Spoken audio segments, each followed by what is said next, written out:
আমরা কেউ কাউকে রাজনৈতিক প্রতিদ্বন্দ্বিতা থাকবে একটা গণতান্ত্রিক ব্যবস্থায়, কিন্তু গণতান্ত্রিক ব্যবস্থার যে রাজনৈতিক প্রতিদ্বন্দ্বিতা ক্ষমতা নিয়ে, সেটা যদি একটা নিয়মের মধ্যে না ঘটে, সেটা আমাদেরকে ধ্বংসের মধ্যে জায়গায় নিয়ে যাবে।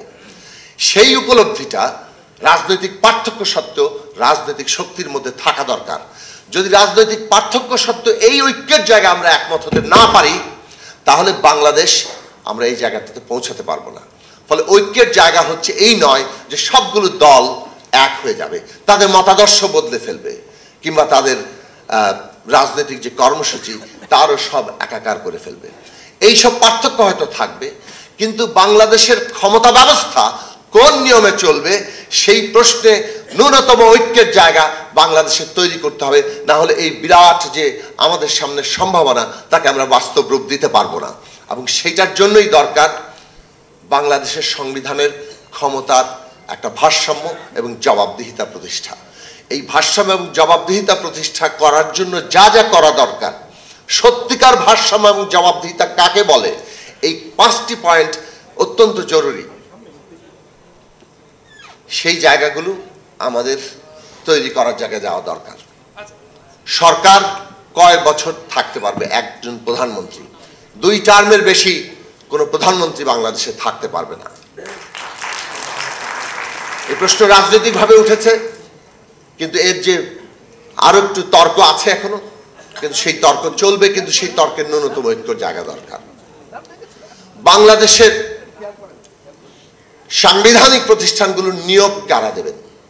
যদি সেটা সরকারের হাতে থাকে, তাহলে সেই নিয়োগ অনুগতরাই পাবেন। বাংলাদেশের মতো বিকাশমান গণতান্ত্রিক দেশে এই সাংবিধানিক পদগুলোর নিয়োগ আমাদেরকে এমন একটা কমিশনের হাতে দিতে হবে যেখানে সরকারি দল, বিরোধী দলের বিচার বিভাগের প্রতিনিধিত্ব থাকে। সেটার উপরে নির্ভর করবে বাংলাদেশের সাংবিধানিক প্রতিষ্ঠানগুলো, নির্বাচন কমিশন থেকে শুরু করে দুর্নীতি দমন কমিশন, অ্যাটর্নি জেনারেলের পদ, এই ধরনের গুরুত্বপূর্ণ অডিটর জেনারেলের পদ, এই ধরনের প্রতিষ্ঠানগুলো কিভাবে চলবে। বাংলাদেশের বিচার ব্যবস্থা নির্বাহী বিভাগ থেকে আলাদা হবে কিনা, কেবলমাত্র সংবিধানে একটা লাইন এটা যথেষ্ট নয় 53 বছরের অভিজ্ঞতায়। ফলে সুনির্দিষ্টভাবে এইবারে এই আলাদাকরণ, পৃথকীকরণ, সেটা আসলে ক্ষমতার পৃথকীকরণ, সেই জায়গাটা নির্দিষ্ট করতে হবে। এবং বাংলাদেশে আমরা যেটা ক্ষমতার ভারসাম্যের ক্ষেত্রে 2 কক্ষ বিশিষ্ট সংসদের ক্ষেত্রে যতটা ঐক্য এসছে, কিন্তু এখনো পর্যন্ত সেই ঐক্য আসেনি 2 কক্ষের ক্ষমতার ভারসাম্য কি, উচ্চ কক্ষে কিভাবে নির্বাচনের জায়গা হবে। এই প্রশ্ন নির্দিষ্ট করা এবং সত্যিকার অর্থে সেপারেশনটা ঘটানো, সেইটা হচ্ছে আমাদের চতুর্থ গুরুত্বপূর্ণ কাজ।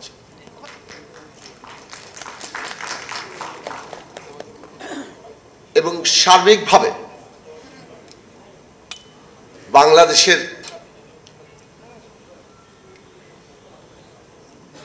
সংসদের সদস্যরা তারা জনগণের প্রতিনিধি হিসাবে সংসদে তাদের ক্ষমতা প্রয়োগ করবেন, নাকি দলের সদস্য হিসেবেই দলীয় প্রধানের অনুগত থাকবেন। এই প্রশ্নের একটি ভারসাম্যমূলক মীমাংসার প্রস্তাব, সেটাও রাজনৈতিক দলগুলো থেকে অনেকটা ঐক্যমত তৈরি হয়েছে, যেটা আর্টিকেল 70 এই বিদ্যমান সংবিধানে অধিকারগুলোকে ক্ষুণ্ণ করে রেখেছে। সেই প্রশ্নেও আমাদের যেতে হবে শেষ পর্যন্ত, যদি আমরা জনগণকে ক্ষমতার কেন্দ্র হিসেবে দেখতে চাই। ক্ষমতার এই ভারসাম্যের প্রশ্নটি 72 সালের সংবিধানে ছিল না। ক্ষমতা কিভাবে চলবে তার ডেফিনিশন ছিল না বলেই 72 সালের সংবিধানের ধারাবাহিকতাতেই 75-এর একদলীয় শাসন এসছে। এই জায়গাটি আমাদের উপলব্ধি, এবং 72 সাল, 75 সাল, 2011 এবং 2024 এসে আমরা সেই উপলব্ধি প্রবলভাবেই করি। কাজেই বাংলাদেশের ক্ষমতার যে বিন্যাস, সেটা যাতে আর কোনোভাবেই 75-এ কিংবা 72-এ ফিরতে না পারে, সেটাই বাংলাদেশের সামনে এখন সবচেয়ে বড় চ্যালেঞ্জ। সেই চ্যালেঞ্জের জায়গা আমরা রাজনৈতিক দলগুলো করব, সেই আশা রেখে আপনাদের সবাইকে আবারও ধন্যবাদ এবং সালাম জানিয়ে আমি আমার বক্তব্য